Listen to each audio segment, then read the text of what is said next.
భువనగిరిలో వాళ్ళ పార్టీ యొక్క బీఆర్ఎస్ పార్టీ యొక్క జిల్లా కార్యాలయంలో వాళ్ళు రైతుల సమస్యల మీద ప్రెస్ మీట్ పెడితే మొత్తం ఎలాంటి బీభత్సం చూసారో మీ అందరికీ తెలుసు. వాళ్ళకు రాచమర్యాదలు పోలీసు వాళ్ళు ఏమనుకుంటారంటే ఎవడు ఎక్కువ వ్యక్తుల మీద దాడి చేస్తారో వాళ్ళకు రివార్డులు, వాళ్ళకు అవార్డులు, వాళ్ళు పదవులు ఇచ్చుకుంటా. మరి ఇంత అరాచకాన్ని సృష్టించినటువంటి భువనగిరిలో కాంగ్రెస్ గుండాలు చేసినటువంటి ఆ గుండాల మీద మీరు ఏమన్నా కేసులు పెట్టిరా? అధికార పక్షాన్ని ప్రతిపక్షంగా ఉండి ప్రశ్నించినందుకు కౌశిక్ రెడ్డి మీద నలుగురు మనుషులు, సంజయ్ గారి పిఏ, ఆర్డీఓ గారు, తర్వాత ఇంకొకరితోని, అంటే ఒక 4 కేసులు, ఒక వ్యక్తి మీద 4 కేసులు పెట్టచ్చునా?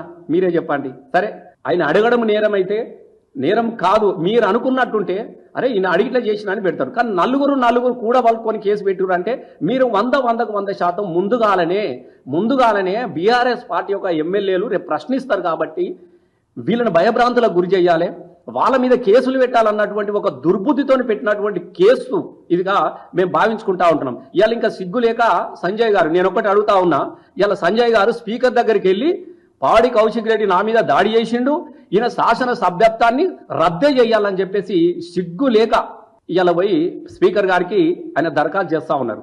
నిజంగా నీకు సిగ్గుంటే, నీకు లజ్జ ఉంటే, నువ్వు ఒక మనిషివే అయితే నేను ఇవాళ ఒకటి నీకు సూటిగా చెప్తా ఉన్నా సంజయ్ గారు, నువ్వు ఫస్ట్ రాజీనామా చేయి.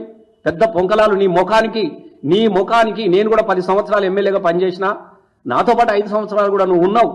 కానీ ఎట్లాంటి పరిస్థితులలో నిన్ను గెలిపించినా ఒక్కసారి నువ్వు చేసుకో. కన్న తల్లి పాలు తాగి రొమ్ము గుద్దే నైజాన్ని నువ్వు మర్చిపో అని చెప్తా ఉన్నాం. నువ్వు ఆయన అడిగిందాలా తప్పే ఉంది? నువ్వు అన్ని వంకర మాటలు మాట్లాడుతూ ఉన్నావు. రేవంత్ రెడ్డి చెప్పినట్టుగా 6 గ్యారంటీల మీద అబద్ధాలు చెప్పినట్టుగా నువ్వు అబద్ధాలను పొగుడుతూ మాట్లాడితే నువ్వు నిజం చెప్పాయా స్వామి, నువ్వు ఏ పార్టీలో ఉన్నావు అని చెప్పేసి అడిగిండ్రు. రేపు నియోజకవర్గం ఓటేసిన ప్రజలు కూడా నేను అడుగుతా ఉన్నారు నువ్వు ఏ పార్టీ తరఫున మాట్లాడుతూ ఉన్నావని. నీకు దమ్ముంటే చెప్పు నువ్వు ఏ పార్టీలో ఉన్నావో, లేదంటే మూసుకొని కూర్చో.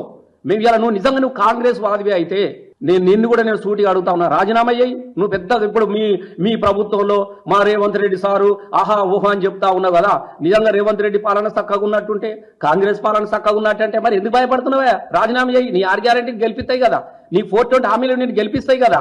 కానీ ఏమంటారు చూడు, తినేందేమో మొగని సొమ్ము పాడేడుదో నువ్వు ఇంకోని పాటను అన్నట్టుగా ఇవాళ ఇక్కడి నుంచి గెలిచి బీఆర్ఎస్ పార్టీ నుంచి గెలిచి కాంగ్రెస్ పాట వాడుతూ ఇలా సంక్రాంతికి వచ్చే బిచ్చగలలాగా ఇలా నువ్వు మాట్లాడుతూ ఉన్నావు. మాకైతే నవ్వొచ్చినా ఉన్నది. ఒక్కసారి నిన్ను నువ్వు అద్దంలో చూసుకో, నిన్ను నువ్వు ప్రశ్నించుకో. నేను ఇవాళ కూడా నేను అడుగుతా ఉన్నా, నువ్వు ఒక అవ్వకే పుట్టినోనివి అయితే, నువ్వు ఒక మనిషివే అయితే ఇవాళ వెంటనే బీఆర్ఎస్ పార్టీకి రాజీనామా చేయి.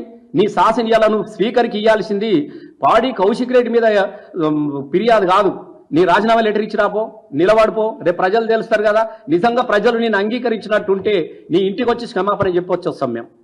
నీ ఇంటికి వచ్చి ప్రజలు నేను అంగీకరిస్తే పాడి కౌశిక్ రెడ్డికి వచ్చి నువ్వు చెప్పిందే కరెక్ట్, కరీంనగర్ సమీక్ష సమావేశంలో నువ్వు మాట్లాడిందే కరెక్ట్ అని చెప్పేసి నీ ఇంటికి వచ్చి క్షమాపణ చెప్పొస్తాడు.